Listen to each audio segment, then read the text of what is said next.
Como está? Tudo bem? Estamos então aqui para mais um Café na Visão e hoje vamos aprender algo especial para que a nossa vida como modelo discipulado apostólico venha a ser algo maravilhoso. Então, me acompanha aí em mais um Café na Visão. Então, gente, nós falamos semana passada sobre alguns fundamentos do modelo de discipulado apostólico, que é a visão que nós estamos aprendendo, conhecendo e desenvolvendo como igreja, como família. A gente tem que entender um papel primordial, né, do princípio que o próprio Deus estabeleceu para o ser igreja. E muitas vezes hoje a gente tem visto que pessoas enfadadas, desgastadas, por não conseguirem desenvolver o seu legado, o seu chamado, o seu ministério, por conta de tantas coisas que estão envolvidas na questão de cuidado, na questão de amparo, na questão do ser igreja. E a gente tem se preocupado muito e procurado de todas as formas estar cuidando bem de todas as pessoas que Deus traz até nós. Por quê? A Bíblia diz em Atos que Deus acrescenta as vidas que vão sendo salvas. Mas o importante é, o que nós vamos fazer com essas vidas? O que vai acontecer com essas vidas? E a gente precisa dar um cuidado, como uma criança quando nasce, né? Um casal, né, que engravida, gera por 9 meses, a criança nasce, a partir do nascimento, ela demanda cuidado, ela demanda atenção, ela demanda proteção, ela demanda alimentação, ela demanda um cuidado extremo. Então, assim, não tem como você, né, gerar uma criança e depois que nascer, falar agora você se vira, você cuida de si mesmo, você faz o teu mamar, você troca a sua roupa, toma o teu banho. Isso não tem cabimento. E é por isso que muitas vezes, né, há um desgaste, porque a pessoa ela quer fazer sozinha, ela quer, né, viver isso de uma maneira isolada em si mesma e infelizmente não tem possibilidade disso acontecer. Eu quero trazer algo para você que está lá na Bíblia, porque a Bíblia nos embasa e ela nos traz luz a essas situações. Então, Êxodo capítulo 18 fala de algo que estava acontecendo com Moisés, né, com o povo de Israel. Moisés cuidava sozinho do povo, ele que demandava as disputas do povo, era ele que aconselhava o povo, era ele que trazia todo o ajuste para o povo. Ele sentava de manhã, ficava até altas horas para atender todo mundo que tinha problemas de relacionamento, problemas de colheita, enfim, todo tipo. E aqui no capítulo 18 ele recebe a visita do seu sogro, Jetro, e Jetro começa a observar toda essa movimentação e questionando Moisés. Por que você faz isso? Moisés vai explicar, né, o que ele tem que fazer como representante de Deus para o povo. E olha só o que diz Jetro a partir do versículo 17 de Êxodo capítulo 18. O sogro de Moisés lhe disse: o que você está fazendo não é bom. Com toda certeza se desgastará, e não apenas você, mas também as pessoas que se encontram aqui com você. É muita coisa para você, não é possível a você fazer isso sozinho. Por isso ouça agora o que tenho a te dizer. Darei a você alguns conselhos e Deus será com você. Você será o representante do povo diante de Deus e deverá levar-lhe os casos do povo. Também é seu dever transmitir ao povo as leis e os ensinos de Deus e mostrar-lhes como viver e que trabalho devem empreender. No entanto, você deve escolher dentre o povo homens competentes, tementes a Deus, honestos e incorruptíveis e constituí-los líderes, encarregados de 1.000, de 100, de 50 e de 10 pessoas. A norma será que eles decidam as disputas no meio do povo. A você deverão ser trazidos apenas os casos mais difíceis. As questões comuns deverão ser decididas por eles mesmos.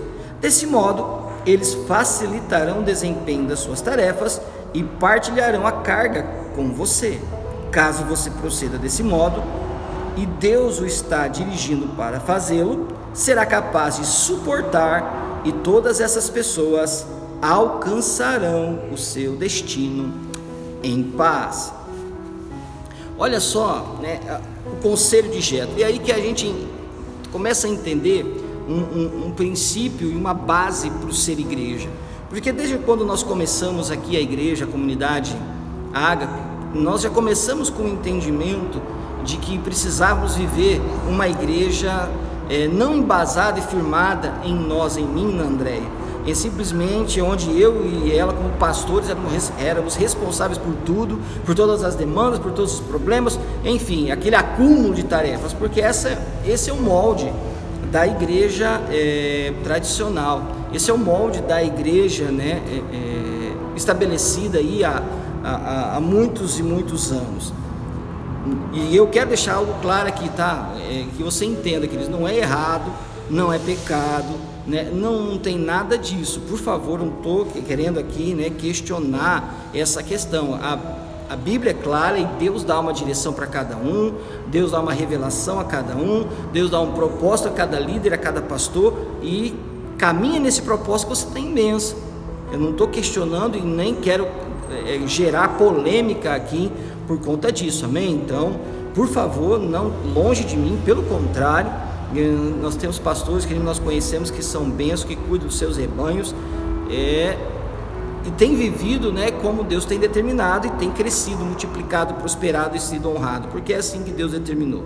Mas para nós em específico, nós entendemos que nós precisamos repartir as cargas por causa desse conselho de Jétro para Moisés, porque senão é muito sacrifício você ser responsável por tudo. Como ele diz, você vai se desgastar, e a gente acaba se desgastando mesmo.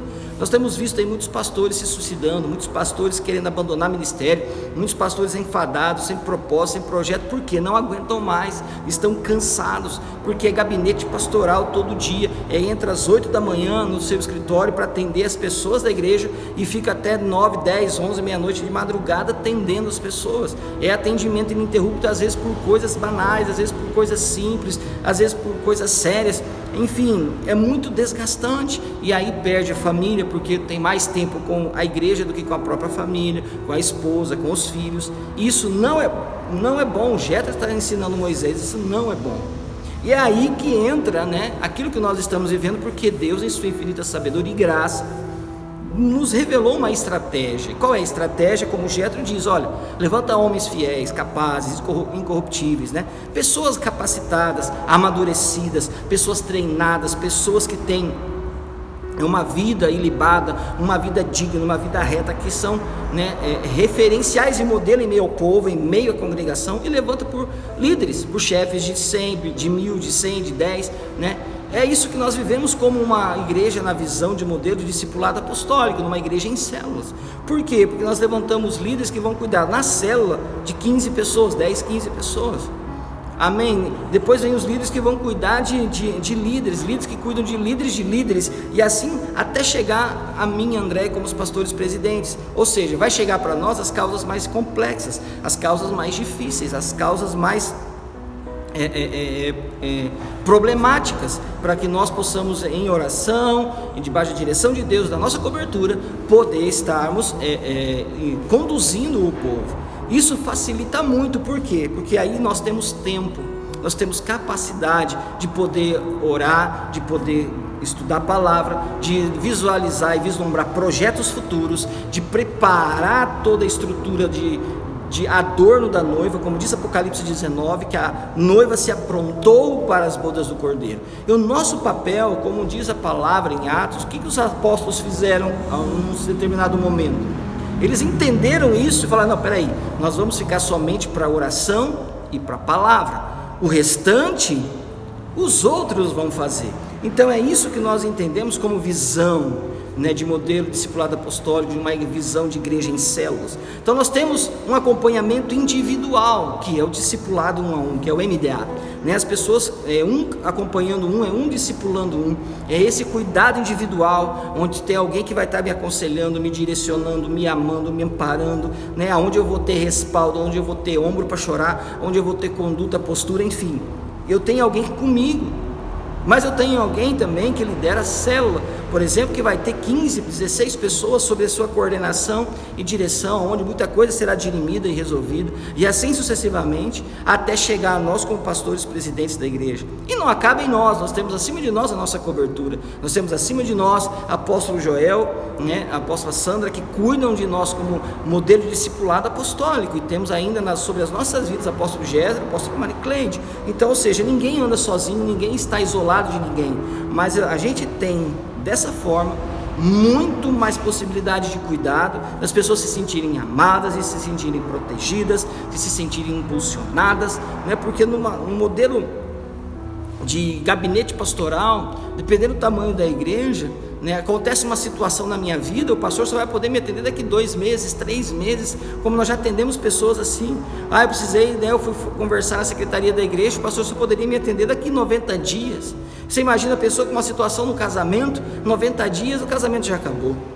E hoje não, hoje a gente vive o que? A pessoa passa por uma situação, em primeiro lugar o discipulador vai entrar, o discipulador não conseguiu resolver, ele vai levar para o seu coordenador, ele vai levar para o seu discipulador, ele vai levar para o líder de célula, enfim, até que chegue no conhecimento nosso como pastores, já passou por N pessoas que Deus pode ter levantado para trazer a resposta. Às vezes vai chegar para nós somente o que aconteceu, mas Deus já resolveu, já veio a solução, louvado seja o nome do Senhor. E quando realmente surge uma situação mais complexa, aí sim nós vamos estar direcionando, e caso não está na nossa alçada, aí a gente procura os nossos pais espirituais. Então veja, nós precisamos entender que nós não podemos viver um serviço ao Senhor de uma maneira enfadonha, de uma maneira desgastadora, de uma maneira que suga as nossas forças. Não é o propósito do Evangelho. O Senhor quer que nós cuidemos sim da obra do Senhor, da casa do Senhor, das almas, gerando vidas, ganhando vidas, cuidando bem delas, amando elas, mas isso sem desgaste, sem destruir a minha família, sem destruir a minha vida profissional, sem destruir os meus filhos. Pelo contrário, tudo tem que estar muito bem entrelaçado e ligado para ser algo de crescimento, maturidade e bênção. Então, por isso que somos uma igreja que vive a visão celular no modelo de discipulado apostólico, onde a igreja ela se reúne de uma maneira macro, total, no domingo à noite, onde todos se reúnem para juntos louvar, adorar e glorificar o nome do Senhor, mas durante a semana nos reunimos nas micro igrejas, onde cada célula se torna uma micro comunidade ágape, uma pequena ágape acontecendo, reunindo 10, 12, 15 pessoas ali para adorar, para aprender, para se relacionar, para gerar intimidade, e ainda nas menores igrejas ainda, que são os discipulados 1 a 1, onde a comunidade ágape está trabalhando no indivíduo, na pessoa, na família.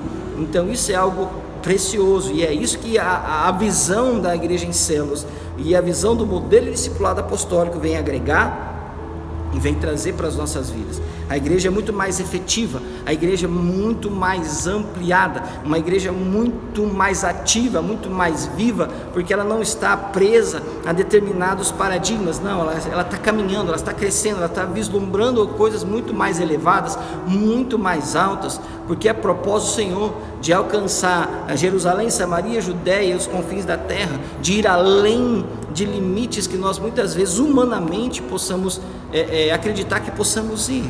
Paulo, o grande apóstolo Paulo, um grande missionário que viajou praticamente o mundo todo, conhecido em sua época, porque ele tinha filhos que cuidavam de filhos, que cuidavam de filhos, um processo de discipulado, um processo de igreja nas casas. E Paulo, em Romanos 16, ele fala muito disso, e a igreja que está na casa de Áquila e Priscila, e a igreja que está na casa de tal, e a igreja que está na casa de fulano. Ou seja, a igreja, que quando ela trabalha dessa forma, ela alcança muito mais, ela ganha muito mais, ela cuida dessas pessoas, ela ama essas pessoas, se relaciona com essas pessoas, e através desse amor e cuidado, e muito mais efetivo no discipulado 1 a 1, essas vidas são firmadas no Evangelho, firmadas em Cristo, para serem pessoas melhores, de terem famílias melhores e viverem a plenitude do Senhor.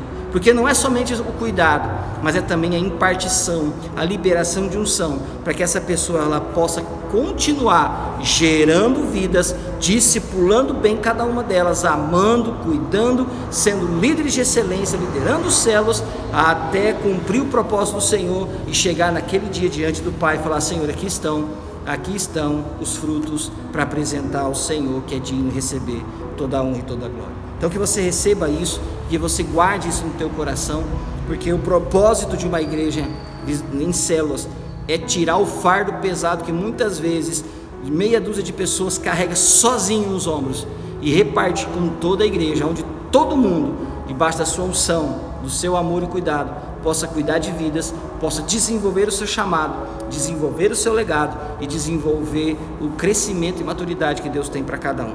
Amém? Então que você grave isso, guarde isso, né? E eu tenho certeza que vai ser bênção se você entender e amar essa visão, não apenas receber no coração, mas amar.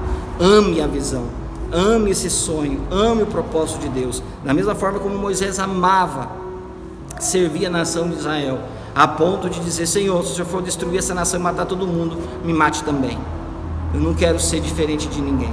Isso é um amor que nós temos que ter, como Jesus não se importou com a sua própria vida, mas deu para que eu e você pudéssemos ser salvos. Esse é o propósito do Evangelho de Jesus: amar as pessoas e cuidar bem delas. Amém?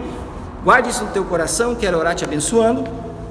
E até o próximo vídeo, onde nós vamos falar sobre as células. Vamos detalhar um pouquinho mais sobre essa questão de células, o código genético das células, DNA das células, enfim. Eu tenho certeza que vai ser bênção para a tua vida. Amém? Vamos orar? Pai, eu abençoo agora os teus filhos, e que essa verdade que Jétro trouxe entre nos nossos corações, e possamos ser esses que serão levantados para cuidar daqueles que o Senhor tem, das ovelhas do Senhor, dos filhos do Senhor. Que essa verdade se cumpra e a bênção se estabeleça sobre as nossas vidas, em nome de Jesus. Amém. E aqui fica um pedido do meu coração: ajude a abençoar outras vidas, que você possa estar convidando as pessoas para se inscreverem no nosso canal, ativar lá o sininho para receber as notificações, dar um like, porque com certeza vai impulsionar mais ainda para que muitas outras pessoas aprendam um pouquinho mais daquilo que nós temos vivido como família. Somos uma família, somos uma igreja viva, em nome de Jesus.